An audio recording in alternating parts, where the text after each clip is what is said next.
এই কাঠঠোকরাটি এসেই কুমিরের পেটের ভিতরে ঢুকে পড়ে এবং কুমিরটি মুখ বন্ধ করলে কাঠঠোকরাটি মোমবাতির ভিতরে আগুন ধরিয়ে সে কুমিরের পেটের ভিতরে থাকা সকল ময়লা পরিষ্কার করতে থাকে। এর ফলে কুমিরটি ধুমার কারণে কান্না করে দিয়ে সে মুখ মেললেই আবার কাঠঠোকরাটি বাহিরে চলে আসে। তখন সে পিছনে ঘুরে তাকালে দেখতে পায় এটা তো একটি কুমির, যার চামড়া দিয়ে আমি ব্যাগ বানিয়ে বিক্রি করলে অনেকগুলো টাকা পাবো।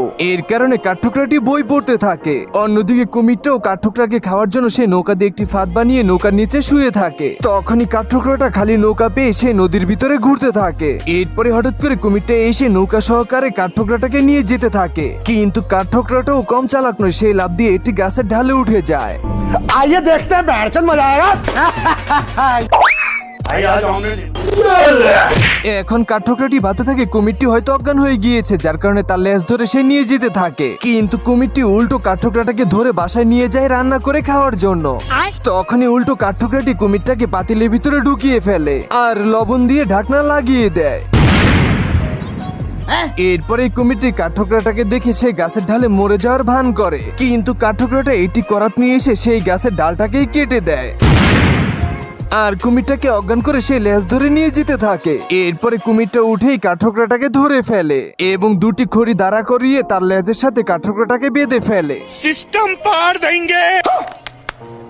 नहीं सारुण के यहाँ कुछ तो गड़बड़ है। এই ফাঁকে কাঠঠোকরাটি কুমিরের লেজের ভিতরে একটি কামড় দিয়ে দেয়।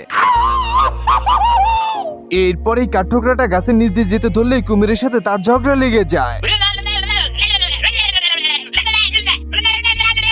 কিন্তু তারা দুজনের একজনও জর্গার ভিতরে হারে না। এর ফলে কুমিরটা দুটা বন্দুক বের করে একটা কাঠঠোকরার হাতের ভিতরে দিয়ে একটা নিজের হাতে রেখে বলতে থাকে যে এবারকার গুলি করে যে যাকে মারতে পারে। তখনই কাঠঠোকরাটা লাফ দিয়ে কুমিরের লেজের উপরে উঠে যায়। এরপরে কুমিরটা ঘুরলেই কাঠঠোকরাটা গুলি করে দেয়, যার কারণে কুমিরটা মরার অভিনয় করে সে নিজেই একটি ব্যাগ হয়ে যায়। এরপরে কাঠঠোকরাটা এসে ব্যাগটাকে দেখে সে অনেক খুশি হয়ে তার কাঁধে করে নিয়ে যেতে থাকে, আর এই ফাঁকে কুমিরটা পিছন দিয়ে কাঠঠোকরাটাকে খেয়ে ফেলে।